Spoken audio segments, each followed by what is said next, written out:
with the youth at first, helping them to develop goals and not dreams, because, helping people understand the difference between a goal and a dream, Right. which, I don't know, coming out of the military, it was a very different world to see the difference between how some people were functioning of an idea of a goal and a dream. So that was kind of new for me. Yeah.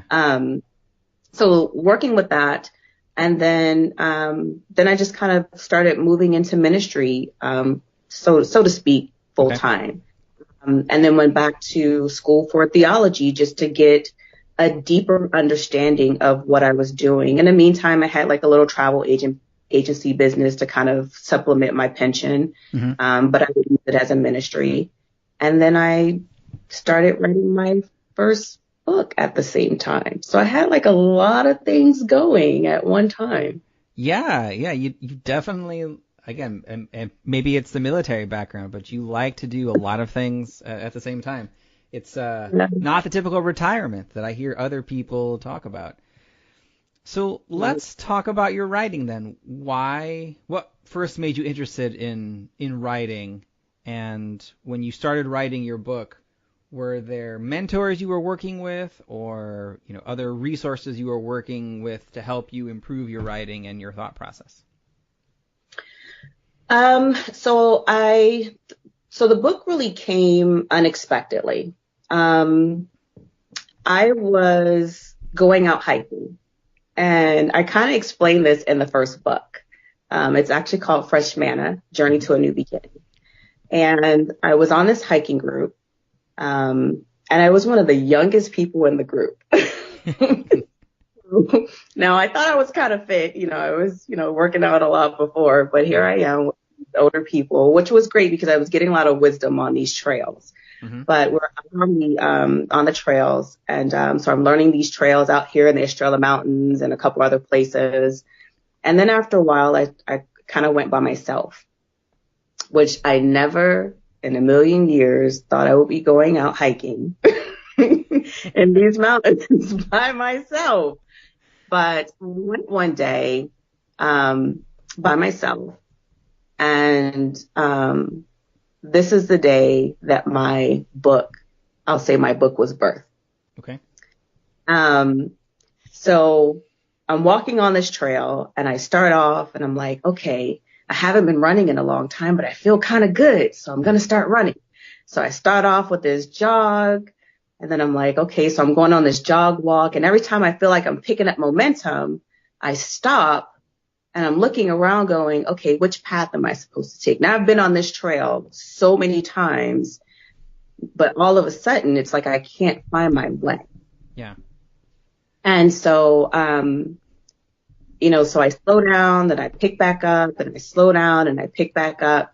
And then I'm always, a couple times I'm stopping, trying to figure out which way I'm supposed to go. And I'm doubting which way I'm supposed to go. And then I figure it out. I'm like, okay, I know what I'm supposed to do, but I'm not really sure.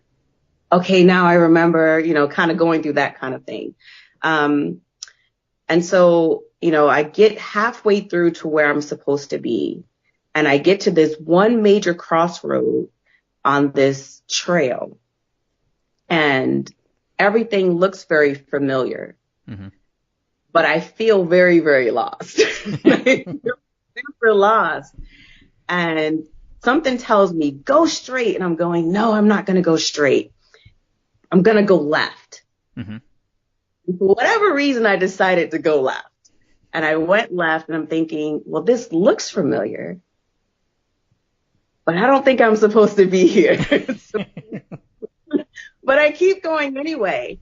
And I'm looking around. I'm like, I know this trail, but I don't think this is the one I'm supposed to be on. And I'm checking my phone on the map, and the phone on my map's not working. I mean, the map on my phone isn't working. I can't get a signal. And I'm like, okay, maybe I should turn around. No, I'm going to keep going.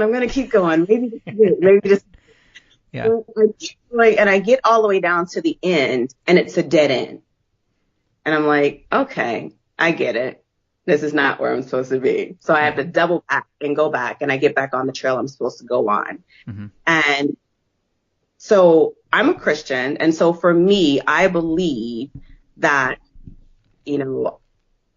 I hear God, right? Mm-hmm. So I hear, this is what people do. Whenever we know whatever it is that we believe, whatever it is that we believe in, for me, it's God. Mm-hmm. But when we know what we're supposed to do, sometimes we get in our own way and we doubt anyway. Right. And so we lean on our own devices instead of what we know we're supposed to do, which is what I did. And so leaning on my own device did not work for me. And it put me on the wrong path. And it got me lost. It put me on a dead end trail. Right. I had to double back and get back on the right path where I knew I was supposed to go in the first place to get me where I was supposed to go. And that was the opening for my book, which was learning to trust. For me, it was trust God. Mm-hmm. But for anybody else, whatever you believe, is trust what you believe. Yeah. And don't doubt. Yeah. And so that birthed that book. Yeah. That's fascinating. And I love it that it's like you were literally lost. You literally took the wrong path and had to double back. So I find the subject fascinating. So how do you, whatever it is that you're right, that you call that either God or your instinct or mm-hmm. whatever that is, how do you learn to trust yourself that the path that you're on is the correct path and that you're not getting in your own way? Are there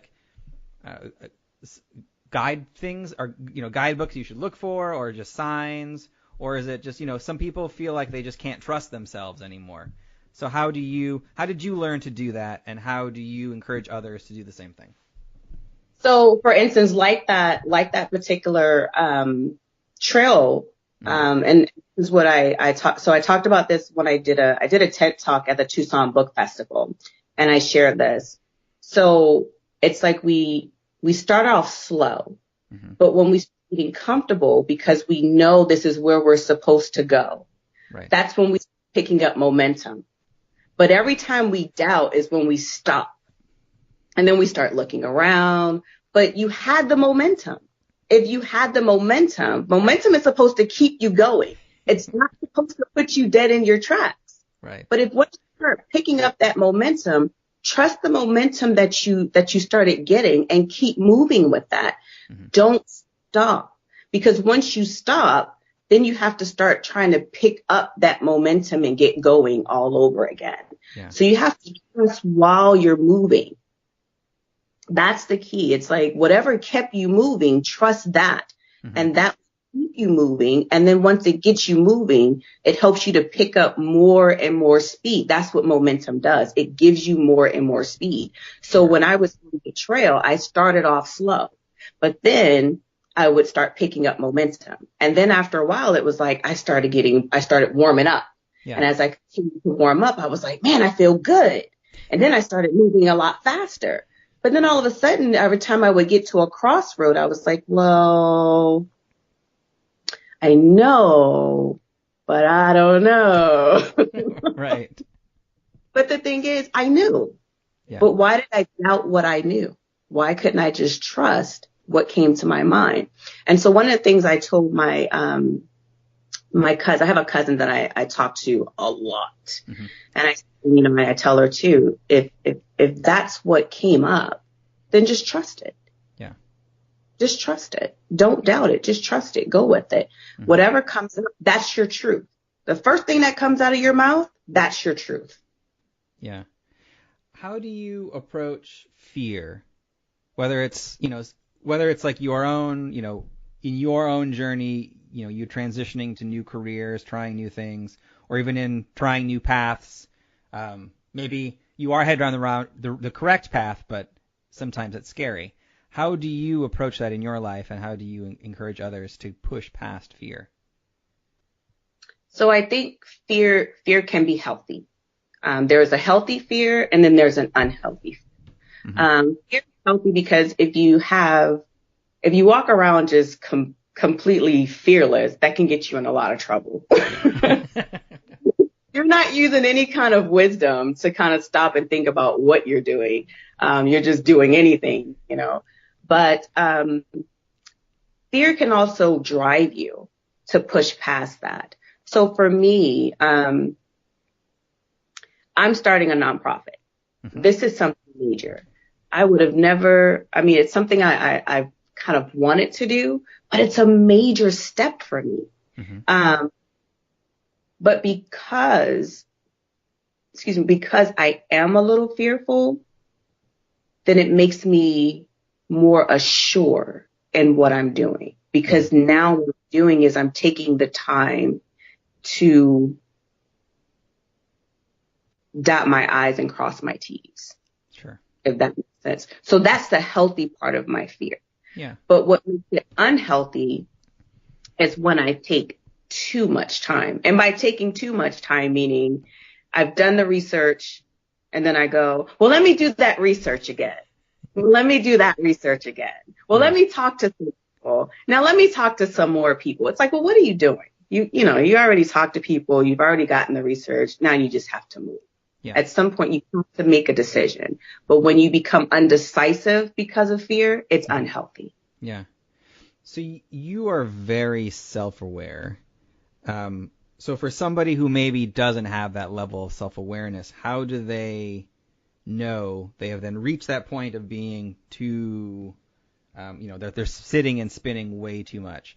Do you encourage them to work with like a buddy system or something, or somebody who can check in with them and is like, hey, you're taking way too much time on this because now you're just second guessing yourself?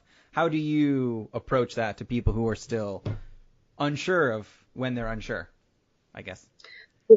So although I may be self-aware, I have accountability people. Okay. Because I can get stuck too. We all can get stuck. I don't care how self-assured someone is. You cannot go through life alone. Right. And so you need people who will keep you accountable. So I have people around me who will tell me the absolute truth. And I appreciate that because I don't do well with, well, it's going to be okay. That doesn't always work. I need someone to tell me, hey, wake up. This is not working for you.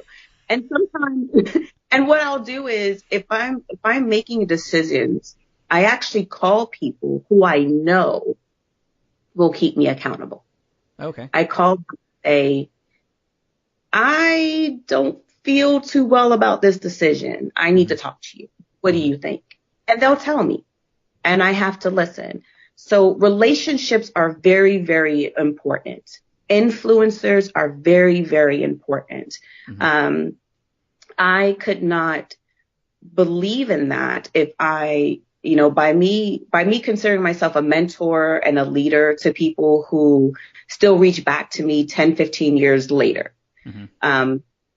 I have to have people that I still do the same thing to. So people that when I came into the military, those first supervisors, I've called them throughout my whole career. Sure. I've called them through my whole career, and I still call a lot of them today. I meet with them for lunch. I text them. What do you need? What should I do about this? I got called by the city of Goodyear to speak, and they all came. Before I gave my speech, I said, well, what do you think about this? This is what I'm going to talk about. So I run it by them to get feelers. So again, relationships are key. Family is good. Friends are good. But again, we need people who are just going to be truthful with us, mm-hmm. but do it in love and do it in love. Yeah, no, that's good. I'd like to then talk a little bit more then about your nonprofit. What made you decide to start a nonprofit? So,